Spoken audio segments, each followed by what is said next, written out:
now I'm going to take the wire out of the vise, and instead of using a vise and having to do this, you could take the vise grips like I'd shown you, and I could have put the wire in here and laid that down and tinned the wires and just had the connector in here, whatever is more convenient for you. But I'm going to go ahead and I'll turn this sideways so the camera can see this more. One thing, before I put this in, I'm going to look and see there are numbers on this connector. Now you can't see it, but you have the number 1, 2 right here and 3 down here. That's important because the shield or ground wire always needs to go on 1. 2 is hot, 3 is cold, which would be hot is white in the case of these wires. If you had red and black wire, red would be hot and black would be cold. Or if you had red and white, red would be hot, white would be cold, and would go to the red would go to 2, and the cold wire would go to 3. One thing you can do to try to identify what pin is 1, generally on most XLR connectors, you probably can't see this on the camera here, but the ground wire goes to the connector that is slightly recessed. It goes down further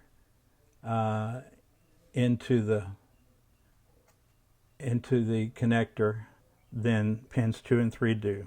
Again, you probably can't see that, but this is pin 1. So if you know what pin 1 is, then you can always figure out 2's over here and 3 is here. But I'm going to go ahead and put the connector in the vise grip. This is the female. All right, I'm going to now tin this. I'm doing this backwards as far as I'm concerned from what I normally do so that the camera can pick it up. So I'm going to tin this one here. You see the solder just flowing very easily in there. I'm going to do that on pin 3 now, and again you can do this in any order. Not flowing as freely, so I'm going to put some more on there. Now this heats up and you see the solder just flowing in there. So that's now ready for the wire. And same thing here on pin 2.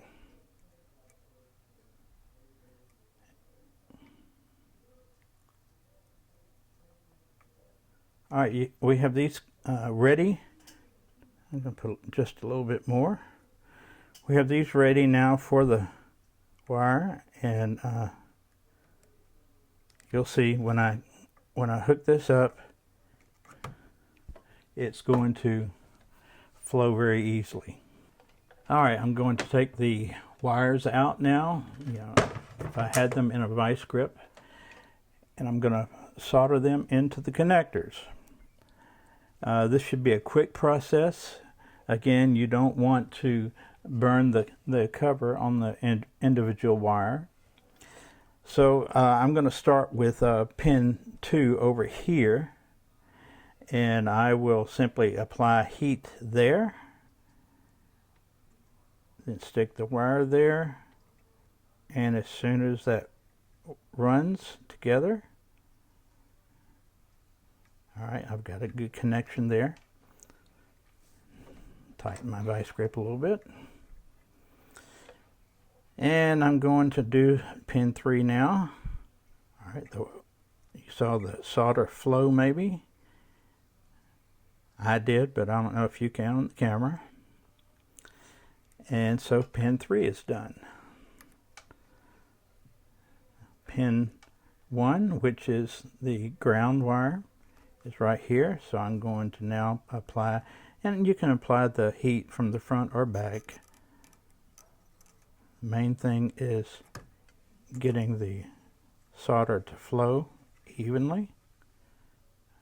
All right, let that sit for just a second, and now we're set. We've got the cables soldered in to this connector. Looking at them, normally I would see them when I'm soldering, but since I have it turned back towards the camera, that's a good joint. So now I'm going to, on this particular type of cable, since I'm doing both ends, I'm going to put the parts on that.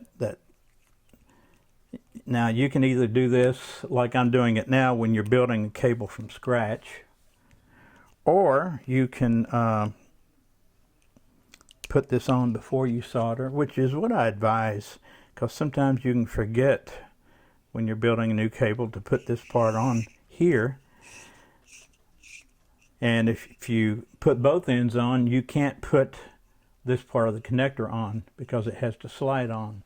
Now these other parts you can put on at any time. These are using the Nortrix connectors, and which is a connector that I prefer. Switchcraft also makes a good connector. They work a little bit differently. The reason why I like these over the Switchcraft is not the quality, but it's simply because I don't have to have a screwdriver in order to put it together, whereas on the Switchcraft I do. So I can just simply at any time check a Nortrix connector without any tools to see if there's a broken wire, broken solder joint. Now you see this slides on from the top there. This screws on, and voila, you have the female connector put on. We're going to do the male connector next. One thing I want to make you aware of is to always check and see what is pin 1. Pin 1, in the case over here, the way I had the connector in, the ground wire was on the right hand side of the connector. Well, if you just automatically start soldering the ground on the right hand side of the male connector now, you will have a problem. I'll show you why in just a second. Alright, now you want to, before we start soldering the next connector, because this one's already on here, you have to put it on before you start soldering. So I usually twist these wires together, stick it through this hole here, and pull it through. Now we're set, ready to solder, and won't get caught soldering the connector on without having that piece on first and having to take the solder joints loose and then redo it. Alright, so we're ready here. I've got the connector in here. Alright, this is already tinned. Remember, we tinned this first. You don't have to do that. You can tin one section at a time and build one section of the cable at a time. Whatever is you feel comfortable with.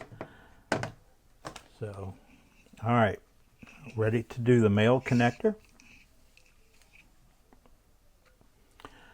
Okay, I'm soldering or tinning the connector. Once again, it doesn't matter what order I do it in. I'm cleaning my solder iron tip over here. I'm going to tin that like that. Tighten this up so it doesn't move. All right. And I will.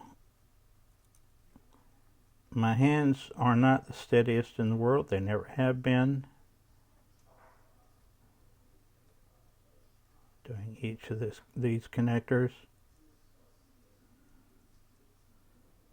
I'm going to put a little bit more solder on here because that wasn't flowing as quickly as I like it.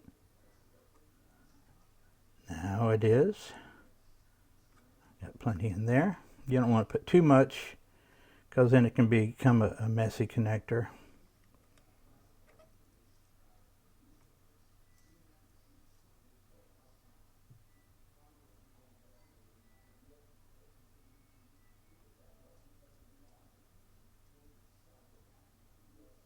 There. Okay. I've got that tinned and ready to go. All right, we're going to find pin 1 Remember to do that. And if you remember, pin 1 is always going to be recessed a little bit more.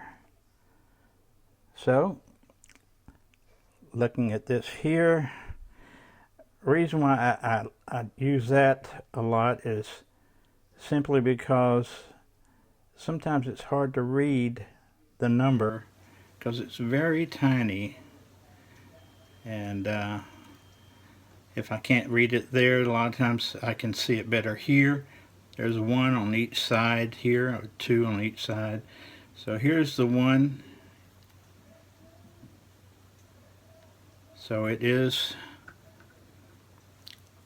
I'll put the soldering iron down. Pin 1's on the left side. Going to connect that there.